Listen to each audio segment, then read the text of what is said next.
Hi, this is Takashi Nora from Jazz Love Japan. Yes, I said Jazz Love Japan, JLJ. With our members at JBJ before, Jazz Blues Japan, um, maybe know that, the reason why I changed this brand name. JBJ has been there for, I think, over 4 years or 5 years since I started this business.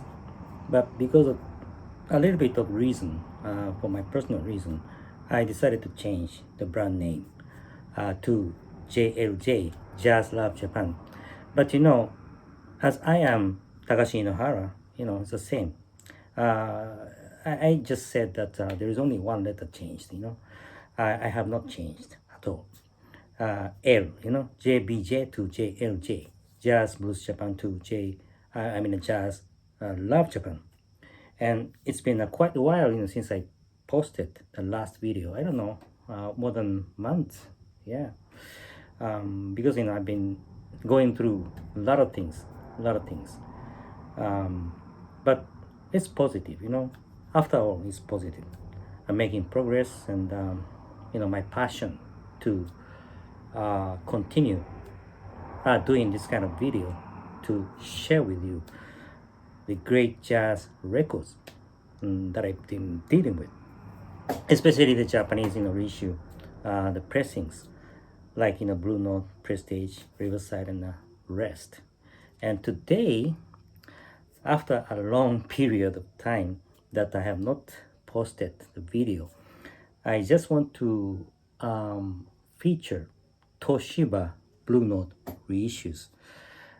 I have already talked about the Blue Note Reissues by the Japanese companies a lot, but it's a kind of rediscovery of the greatness of the Blue Note Reissues by Toshiba EMI. As you know, the Blue Note Reissue history here in Japan is like in between Toshiba EMI and the King Record, switching from one company to another, a license, since the late 60s. Toshiba EMI first took the license of Blue Note, and then to King Record, and from the King Record to Toshiba EMI. And then later on, maybe in the 90s, up to the 2000 something, Universal Music, and also, as I have already talked about, the disc union, Blue Note Reissues. It's like a replica. Those are the things I talked about. But today I just want to feature these ones. I just picked up some samples, the Blue Note Reissues by Toshiba EMI. If you look at this one, this is the Stanley Tarantine. Look out, yeah, one of the greatest albums of Stanley Tarantine, that. And these reissues I show you right now are the reissues in the early 90s.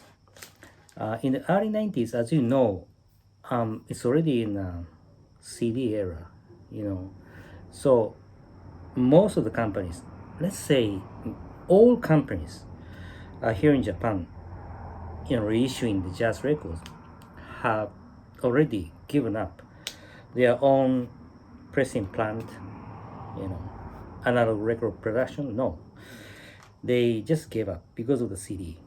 Yeah, that's what happened here in Japan and most of the parts of the world, I think. And what they did at that time is that they used another company to cut and press these reissues. I usually call them, just BST and the BLP series reissues by the Toshiba EMI in the early 90s. And they used a company called Toyokase. Toyokase has been there for, many years for reputable cutting and pressing quality here in Japan. It's there still. And most of the major companies use Toyokase. Yeah, because at that time in the early 90s, they are the only one. Toyokase was the only one company that could cut and press the analog records at that time. And you know, most of the people, especially outside of Japan, didn't know the greatness of Toyokase. And Toyokase has been there for many, many years, over, I think, 40 years doing this business. So they have a very high quality skill to cut down and press. And if you look at these, pressing, it's very amazing. The quality is very good. Of course, they use the high quality vinyl. I already talked about the, here in Japan, we never used the recycled vinyl, yeah, for making analog records. We use the virgin vinyl, yes, since the, I think, 60s, we never used this recycled vinyl to make these analog records. So it's common, virgin vinyl is the common thing, and high quality, and also the pressing quality very good, cutting, pressing, spur. And amazingly, recently I just looked at the London Jazz Collectors. Most of you guys know the London Jazz Collectors, right? And I was communicating with the owner of the London Jazz Collectors long before about the Blue Note pressing, because I wanted to ask him about the unusual pressing at that time. Anyway, Andrew is very good, as you know, and he picked up amazingly, one of the Blue Note reissues by Toshiba EMI, the early 19 pressing like this. And he also didn't know the sound quality and the pressing quality of this series is very good. Yeah, even to compare to the King record pressings in the 70s and 80s, GXF, GXK series, NK18P or K23P, as you know.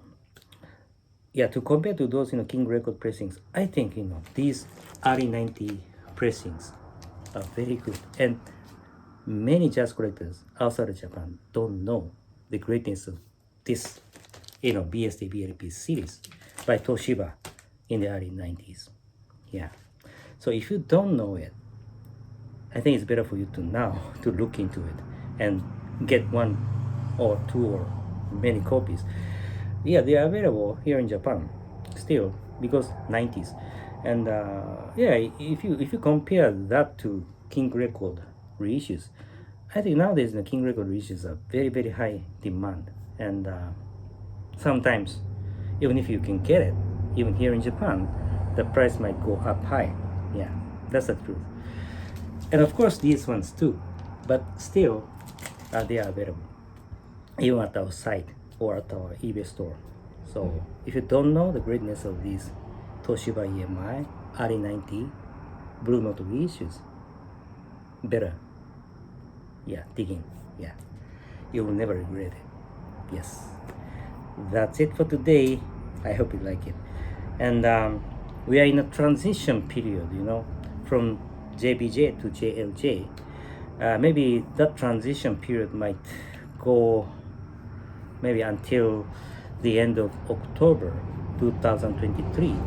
But I already told the our members that I just make sure that that transition will be smooth. Yes, because I'm the one responsible for all these, right? I will not change. Only the brand name has changed. Okay. So thanks for watching today, and I'll see you next time. God bless you, and just keep, staying safe. And we are connected with the music we love, jazz. Okay. Thank you, and bye bye. Next time.